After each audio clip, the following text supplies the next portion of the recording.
ಆಕಾಶವಾಣಿ ಪ್ರದೇಶ ಸಮಾಚಾರ ಓದುತ್ತಿರುವವರು ವಿವೇಕಾದಿತ್ಯ ಕನಿಯಾಲ.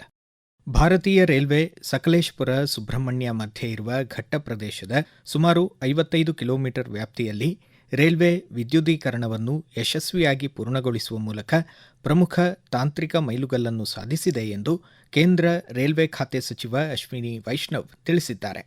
ಮುಂಬರುವ ದಿನಗಳಲ್ಲಿ ಈ ಮಾರ್ಗವಾಗಿ ಬೆಂಗಳೂರು ಮಂಗಳೂರು ಮಧ್ಯೆ ವಂದೇ ಭಾರತ್ ರೈಲು ಸಂಚಾರ ಆರಂಭವಾಗಲಿದೆ ಎಂದು ಸಚಿವರು ಭರವಸೆ ನೀಡಿದ್ದಾರೆ. ಭಾರತೀಯ ರೈಲ್ವೆ ಜಾಲದಲ್ಲೇ ಅತ್ಯಂತ ಕ್ಲಿಷ್ಟ ಹಾಗೂ ತಾಂತ್ರಿಕ ಸವಾಲಿನ ಭೂಪ್ರದೇಶದ ರೈಲ್ವೆ ವಿದ್ಯುದೀಕರಣವು ದೇಶದ ಐಟಿ ರಾಜಧಾನಿ ಹಾಗೂ ಬಂದರು ನಗರದ ಮಧ್ಯೆ ಪ್ರಯಾಣಿಕರ ಸುಗಮ ಸಂಚಾರ ಸೇರಿದಂತೆ ವ್ಯಾಪಾರ ವಹಿವಾಟಿಗೆ ಸಹಕಾರಿಯಾಗಲಿದೆ ಎಂದು ಬಣ್ಣಿಸಿದ್ದಾರೆ. ಹೊಸ ವರ್ಷದ ಸಂಭ್ರಮಾಚರಣೆ ಹಿನ್ನೆಲೆ ಇಂದು ಸುರಕ್ಷತೆ ಹಾಗೂ ಜವಾಬ್ದಾರಿಯೊಂದಿಗೆ ಹೊಸ ವರ್ಷ ಆಚರಿಸುವಂತೆ ಉಪಮುಖ್ಯಮಂತ್ರಿ ಡಿಕೆ ಶಿವಕುಮಾರ್ ಕರೆ ನೀಡಿದ್ದಾರೆ. ಸಾರ್ವಜನಿಕ ಭದ್ರತೆಯ ಹಿತದೃಷ್ಟಿಯಿಂದ ಬೆಂಗಳೂರು ನಗರಾದ್ಯಂತ 20,000 ಪೊಲೀಸ್ ಸಿಬ್ಬಂದಿ ನಿಯೋಜನೆಯೊಂದಿಗೆ ಮಹಿಳೆಯರ ಸುರಕ್ಷತೆಗೆ ಅಗತ್ಯ ಮುನ್ನೆಚ್ಚರಿಕಾ ಕ್ರಮಗಳನ್ನು ಕೈಗೊಳ್ಳಲಾಗಿದೆ. ಜನಸಂದಣಿ ಮೇಲ್ವಿಚಾರಣೆಗಾಗಿ ರಿಯಲ್ ಟೈಮ್ ಹೀಟ್ ಮ್ಯಾಪ್ ತಂತ್ರಜ್ಞಾನದೊಂದಿಗೆ ಡ್ರೋನ್ ಹಾಗೂ ಸಿಸಿಟಿವಿ ಕಣ್ಗಾವಲು ಇರಲಿದೆ ಎಂದು ಅವರು ತಿಳಿಸಿದ್ದಾರೆ. ಕಲಬುರಗಿ ಜಿಲ್ಲೆಯಲ್ಲಿ ಸಾರ್ವಜನಿಕ ಹಿತದೃಷ್ಟಿಯಿಂದ ಹೊಸ ವರ್ಷ ಆಚರಣೆಯ ಸಂದರ್ಭ ಎಲ್ಲ ಆಸ್ಪತ್ರೆಗಳಲ್ಲಿ ಹೆಚ್ಚುವರಿ ಸಿಬ್ಬಂದಿಗಳನ್ನು ನಿಯೋಜಿಸಲಾಗಿದೆ ಎಂದು ಜಿಲ್ಲಾ ಆರೋಗ್ಯ ಮತ್ತು ಕುಟುಂಬ ಕಲ್ಯಾಣ ಅಧಿಕಾರಿ ತಿಳಿಸಿದ್ದಾರೆ.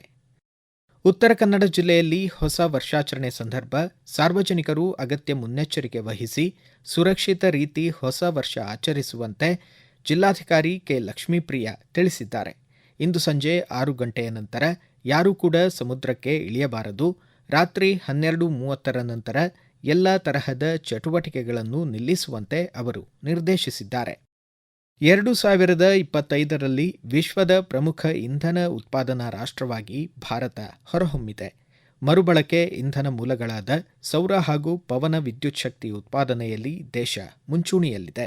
2030ರೊಳಗೆ 50% ಹಸಿರು ಇಂಧನ ಶಕ್ತಿ ಸಾಮರ್ಥ್ಯ ಹೆಚ್ಚಳದ ಗುರಿ ಹೊಂದಿರುವ ಭಾರತದ ಉತ್ಪಾದನಾ ಸಾಮರ್ಥ್ಯದ ಬಗ್ಗೆ ಪ್ರದೇಶ ಸಮಾಚಾರಕ್ಕಾಗಿ ಮಾಹಿತಿ ನೀಡಿದ್ದಾರೆ ಇಂಧನ ಮತ್ತು ತಂತ್ರಜ್ಞಾನ ಕ್ಷೇತ್ರದ ತಜ್ಞರಾದ ಧಾರವಾಡದ ಡಾ. ಮೃತ್ಯುಂಜಯ್ ಕಪ್ಪಾಳಿ. ಇಡೀ ಜಗತ್ತಿಗೆ ಉತ್ಪಾದನೆಗಾಗಿ ಚೈನಾದ ಹೊರತಾಗಿ ಇನ್ನೊಂದು ದೇಶ ಜಾಗತಿಕ ಉತ್ಪಾದನಾ ಯಂತ್ರ ಆಗಬಹುದೇ ಎಂಬ ಹುಡುಕಾಟ. ಸಿಕ್ಕ ಈ ಅವಕಾಶವನ್ನು ಬಳಸಿಕೊಂಡು ಭಾರತ ತಾನೇ ಅಂಥದ್ದೊಂದು ದೇಶ ಎಂದು ತೋರಿಸಿಕೊಟ್ಟಿತು. 2025ರಲ್ಲಿ ನಮ್ಮ ಒಟ್ಟು ವಿದ್ಯುತ್ ಸ್ಥಾಪಿತ ಸಾಮರ್ಥ್ಯವನ್ನು 500 ಗಿಗಾವ್ಯಾಟ್ಗೆ ಏರಿಸಲಾಗಿದೆ. ಇದರ ಅರ್ಧಕ್ಕಿಂತ ಹೆಚ್ಚು ಭಾಗ ನವೀಕರಿಸಬಹುದಾದ ಇಂಧನಗಳಾದ ಸೌರ ಮತ್ತು ಗಾಳಿಯಿಂದ ಉತ್ಪಾದಿಸಲಾಗಿದೆ. ಇದು ಉದ್ಯಮಗಳಿಗೆ ಅತ್ಯಗತ್ಯವಾಗಿ ಬೇಕಾದ ವಿದ್ಯುತ್ ಶಕ್ತಿಯನ್ನು ಪೂರೈಸುವ ಸ್ಪಷ್ಟ ಭರವಸೆಯಾಗಿದೆ. ಮುಖ್ಯಮಂತ್ರಿ ಸಿದ್ದರಾಮಯ್ಯ ಅವರು ಕೇರಳ ಪ್ರವಾಸ ಕೈಗೊಂಡಿದ್ದು ಇಂದು ವರ್ಕಳ ಶಿವಗಿರಿ ಮಠದಲ್ಲಿ ಆಯೋಜಿತ 93ನೇ ತೀರ್ಥಾಟನ ವರ್ಷಾಚರಣೆ ಕಾರ್ಯಕ್ರಮದಲ್ಲಿ ಪಾಲ್ಗೊಳ್ಳಲಿದ್ದಾರೆ. ತಿರುವನಂತಪುರಂ ತಲುಪಿದ ಮುಖ್ಯಮಂತ್ರಿಯವರನ್ನು ಕೇರಳ ಚೆಂಡೆ ವಾದ್ಯಗಳೊಂದಿಗೆ ಸ್ವಾಗತ ಕೋರಲಾಯಿತು. ರಾಷ್ಟ್ರಪಿತ ಮಹಾತ್ಮ ಗಾಂಧಿ ಹಾಗೂ ಬ್ರಹ್ಮಶ್ರೀ ನಾರಾಯಣಗುರು ಅವರ ಭೇಟಿಯ 100ನೇ ವರ್ಷಾಚರಣೆ ಸಂದರ್ಭದಲ್ಲಿ ಮುಖ್ಯಮಂತ್ರಿಯವರ ಪ್ರವಾಸ ವಿಶೇಷ ಮಹತ್ವ ಪಡೆದಿದೆ. ಇಂದು ಪದ್ಮ ವಿಭೂಷಣ ಗಾನಯೋಗಿ ಡಾ. ಮಲ್ಲಿಕಾರ್ಜುನ್ ಮನ್ಸೂರ್ ಅವರ ಜನ್ಮದಿನ. ಹಿಂದೂಸ್ತಾನಿ ಶಾಸ್ತ್ರೀಯ ಗಾಯಕರಾಗಿದ್ದ ಡಾ. ಮಲ್ಲಿಕಾರ್ಜುನ್ ಮನ್ಸೂರ್ ಅವರ ಜನ್ಮದಿನದಂದು ಅವರ ಸಂಗೀತ ಕ್ಷೇತ್ರದ ಕೊಡುಗೆಗಳನ್ನು ಸ್ಮರಿಸಿ ಗಣ್ಯರು ನಮನಗಳನ್ನು ಸಲ್ಲಿಸಿದ್ದಾರೆ.